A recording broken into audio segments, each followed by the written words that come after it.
Bon ok, aujourd'hui c'est une moto que j'attendais depuis trop longtemps et en plus elle est dans la bonne couleur. C'est la V-Strom 1050, la version 2020, qu'il est impossible de confondre avec la version 2019 et précédente, tellement elle est différente en design. On reconnaît tout de suite le phare de la Katana qui a été réutilisé astucieusement pour coller au style du DR800 des années 80.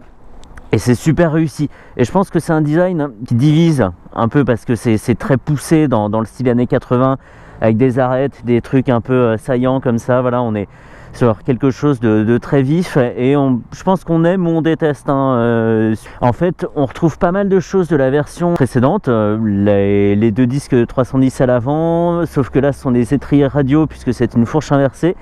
Étrier 4 pistons, un 260 mm à l'arrière avec un étrier 1 piston. Et des petits détails assez sympas. Ce que j'ai vu, le premier truc que j'ai vu dans la Concesse, c'est ça là, cette grosse boucle qui permet de manipuler la bulle. On va la mettre en position haute parce qu'il y a pas mal de vent. C'est costaud, ça doit être une pièce en, je sais pas, ça doit être de l'alu, un truc comme ça. Très joli. Il y a 107 chevaux, elle fait 236 kg pour 20 litres de réservoir. Ça, c'est grosso modo les specs de la version d'avant. Elle serait à comparer en gros à l'Africa Twin jusqu'à l'année dernière, donc la version 95 chevaux, la 1000. Même si celle-ci est 2000 € moins chère, elle est à 13 000 € alors que l'Africa Twin était à 15 000, le calcul est vite fait. On retrouve ce super porte-paquet comme sur la V-Strom 650 que j'avais adoré, qui est une grosse pièce hyper solide. On a l'impression d'avoir 3 places quasiment, quoi, tellement il fait costaud, quoi. Et on a gagné, en fait on l'a perdu puisqu'on l'a plus, mais on a gagné au change. On a perdu donc le combiné TFT aiguille, t'es fou toi, cristaux liquide aiguille de la version précédente, pour avoir un très beau cristaux liquide toujours, mais sur un trail je trouve pas ça gênant.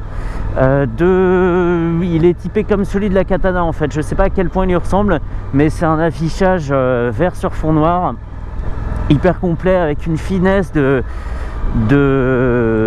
d'affichage qui est super bienvenue, avec des commodos qui sont pas vilains, en particulier celui de gauche. Celui de droite est un petit peu plus basique, on va dire que je chignasse. Il y a un régulateur de vitesse, donc c'est pas mal, on va le mettre un petit peu plus loin.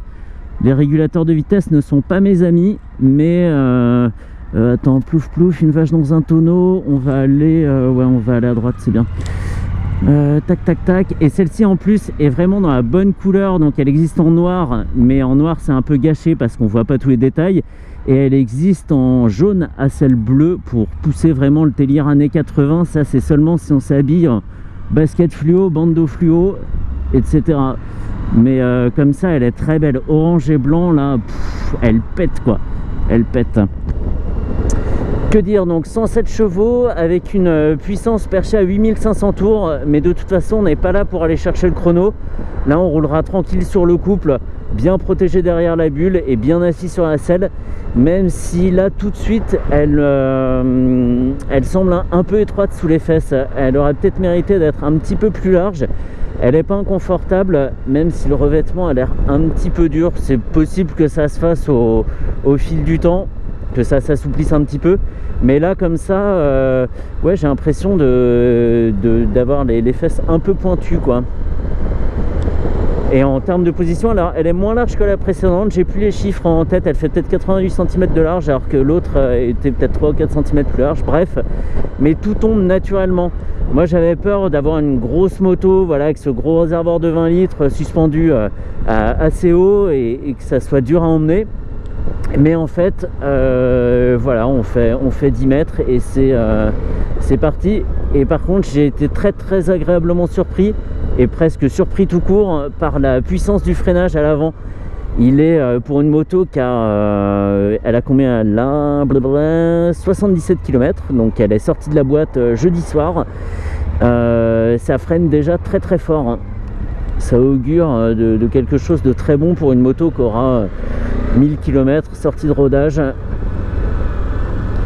Grosso modo on retrouve à peu près donc la même chose que sur la précédente, à savoir des jantes à rayons mais tubeless, puisque les rayons sont périmétriques comme sur la version précédente. Je l'ai dit, je me répète, et en même temps je suis un peu rouillé, ça fait quasiment un mois, ça fait un mois, peut-être même un peu plus, que j'ai pas essayé de moto.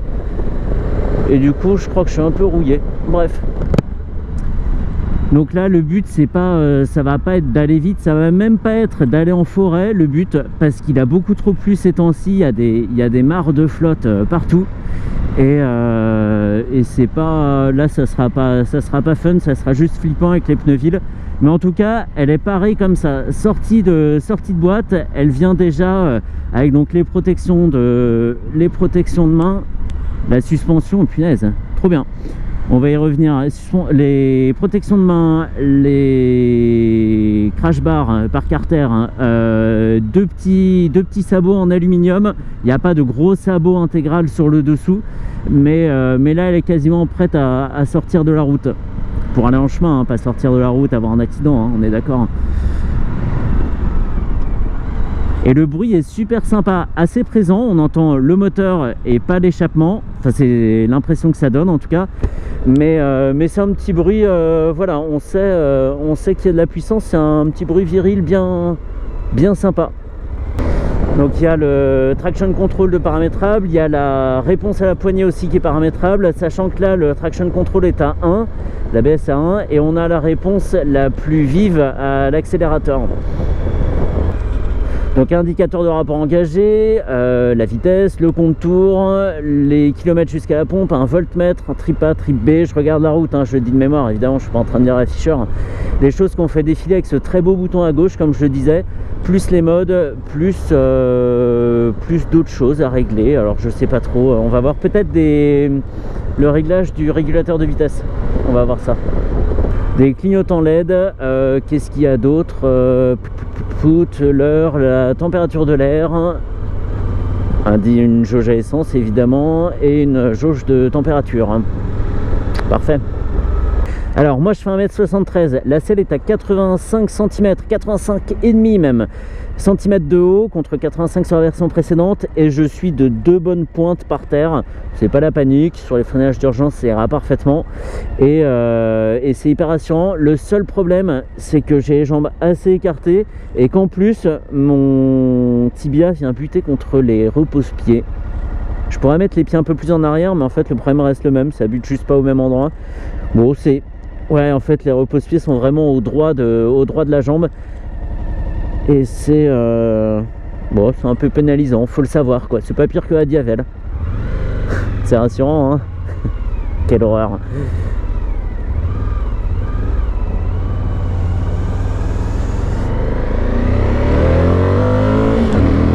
Ouah, ça fait du bruit. Il faut bien s'accrocher. Wouhou, yeah. Ce bouton de clignotant est vraiment trop petit. Wow, le freinage, trop drôle. Alors la moto, moi qui voulais faire un peu le malin et tout, j'ai tout de suite compris qu'en première faudrait pas tourner trop la poignée. Et par réflexe je me suis ramassé sur le... Je me suis un peu tassé sur le réservoir comme ça pour... pas pour être plus aérodynamique parce que je suis derrière à bulle et que ça change rien. Mais voilà, j'ai eu le réflexe comme ça de me compacter un peu pour encaisser, et d'être surprenante. Je l'ai conduit tranquillement là pendant 5 minutes, je m'attendais pas du tout à ça. Trop drôle, trop drôle. Et voilà, et là on est retombé dans sa version tranquille, avec une réponse de gaz qui est super, une réponse de gaz, mais ça veut rien dire mec, un dosage de gaz qui est super progressif. C'est vraiment, ouais, c'est bizarre. C'est bizarre, c'est insoupçonnable comme ça là, qu'elle puisse être. Et là on est sur le couple en 4ème. C'est, ouais, très drôle, très drôle. Si vraiment, on sait que c'est pas son but premier, hein, d'aller vite et de tirer la bourre avec les autres, elle le fait, et puis avec plein de bruit en plus, c'est trop drôle. Et c'est la cartouche d'origine. Alors j'avais pas essayé la version précédente, du coup je peux pas comparer avec celle-ci, donc je sais pas s'il y a eu de la progression en termes de présentation ou quoi. Oh punaise. Et mais là c'est super sérieux, c'est top, j'ai rien à dire. Il y a juste ce bouton, alors je chignasse hein, vraiment, hein, mais les warnings qu'on active en le faisant coulisser comme ça vers la droite, et après qu'il se renfonce, ça fait un bouton tout lisse. On dirait même pas un bouton en fait. Moi j'aurais eu tendance à appuyer dessus, c'est bizarre. Bref, mais c'est des petits détails de présentation, c'est vraiment minime quoi. Tout se tient bien, il n'y a pas de... Là, tout le... Comment dire, là, il y a bien un carénage qui couvre ici et tout. Il n'y a rien qui a été laissé au hasard. Quand on ne s'est pas dit, en concevant la moto, bon, bah ça, de toute façon, il faudrait se pencher pour voir qu'on n'a pas protégé tel truc, tel truc. Tout est nickel, quoi. Qu'est-ce que je parle, dis donc. Je m'auto-soule.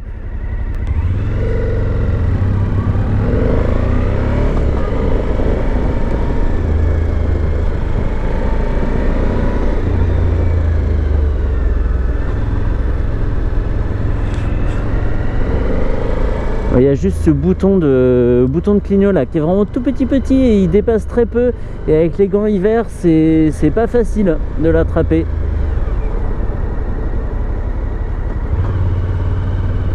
On va aller là. J'ai dit qu'on n'allait pas en forêt, hein. Bah je crois que j'ai menti. Je vais juste ah je sais pas est-ce que... Oh non.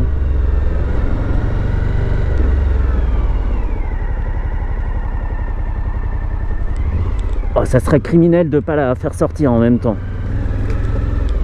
Bah hop, toc. Allez, tu t'enflammes pas. Oh, trop bien. Debout. On est parfaitement droit, on a les genoux en appui sur le réservoir qui dépasse très largement. Et on est super bien. Je vais tenter un demi-tour acrobatique ici. En fait, non. La moto, on a décidé autrement. Je suis pas tanké, mais presque.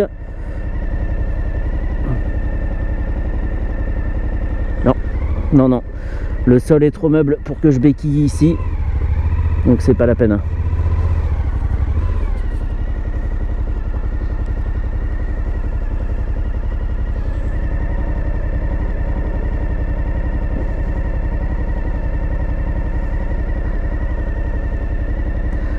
Essayer de placer astucieusement une écorce sous la béquille. Elle s'enfonce. Tu t'enfonces? T'as fini de t'enfoncer? Promis? Tu tombes pas, hein? Est-ce que ça se dévisse, ça? Il y a un truc pour pas frotter, et en dessous ça se dévisse avec ouais, 2 vis à 6 pans creux. Donc il y a une béquille centrale aussi de série, donc ça c'est pas mal. Que dire, la montre c'est des Bridgestone et le modèle c'est Adventure quelque chose, je sais pas, c'est caché par c'est des Batlax Adventure. On dirait un nom inventé par un enfant de 5 ans, mais c'est chouette, ouais, vraiment une super moto. Je suis un peu contrarié parce que, attendez, je vais vous dire après. Hop là. Bonjour.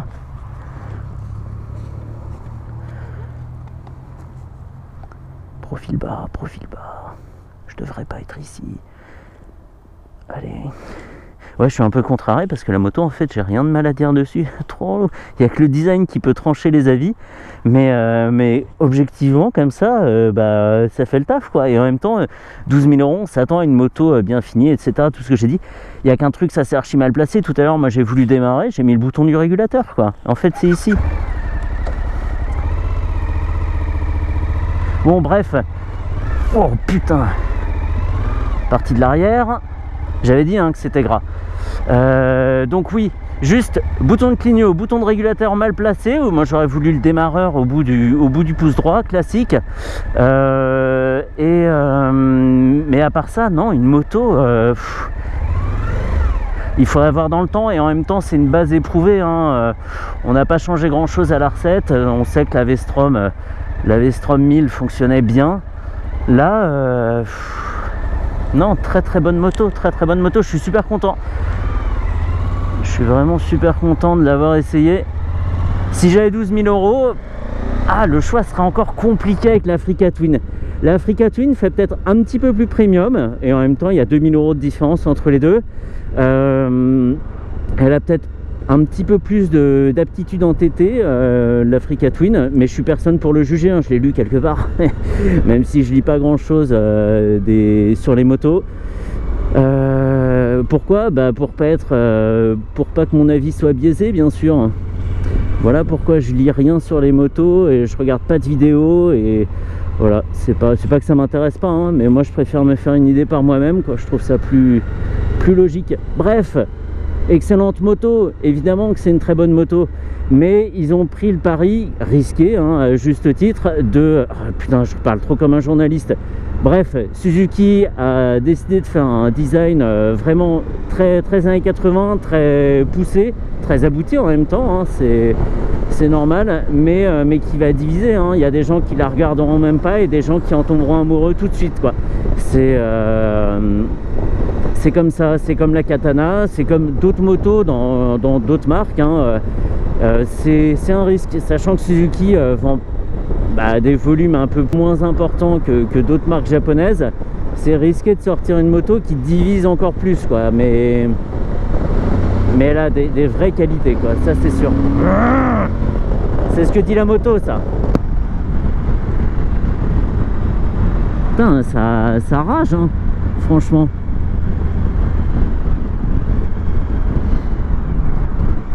Et encore une fois, je suis pas sûr que le bruit vienne principalement de l'échappement. C'est étonnant, mais ça vient vraiment de là-dessous, quoi. Ça grogne.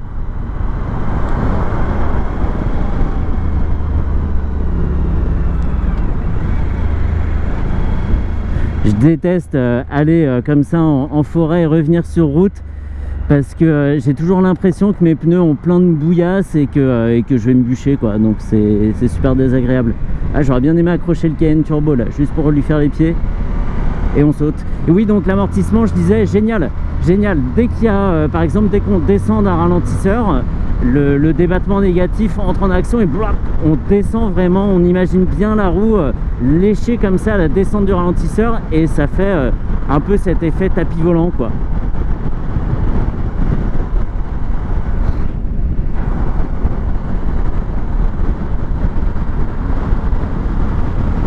Sale, dépassement par la droite.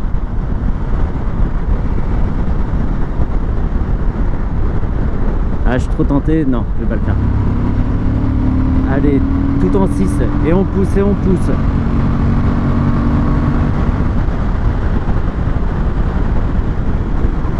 On va pas forcément si vite que ça, hein, mais elle le fait bien.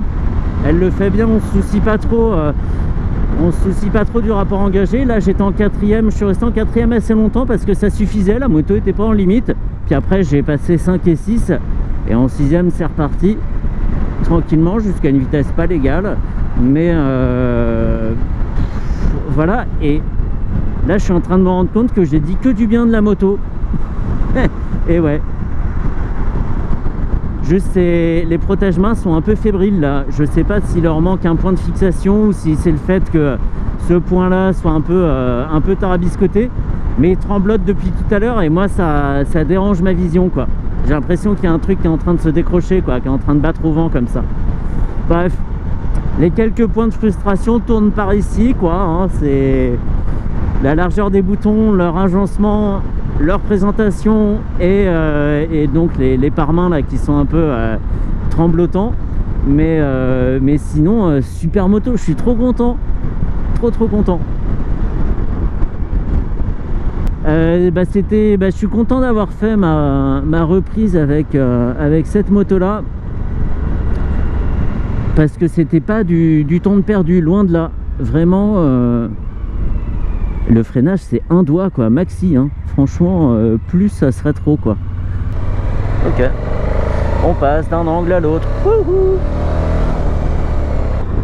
Ah oui, pour finir, puisqu'en fait au début j'avais dit oui, on pourrait la comparer, l'Africa Twin machin et tout. Alors bon, tout ça j'ai tout oublié, mais en fait non, elle a plus la pêche que l'Africa Twin. Je pense pas que ça tienne aux 10 chevaux, hein. En plus je pense que ça tient à un étagement de boîte, à voilà, plein d'autres choses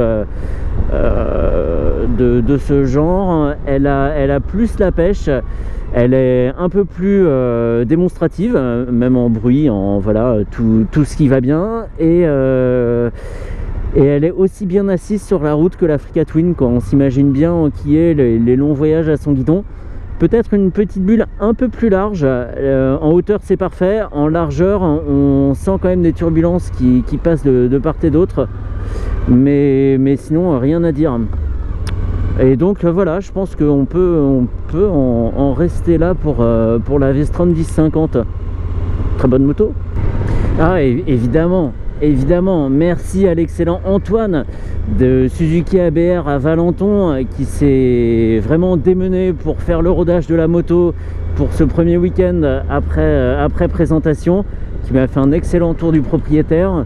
Et voilà quoi, je suis toujours hyper bien reçu là-bas. Il n'y a pas de...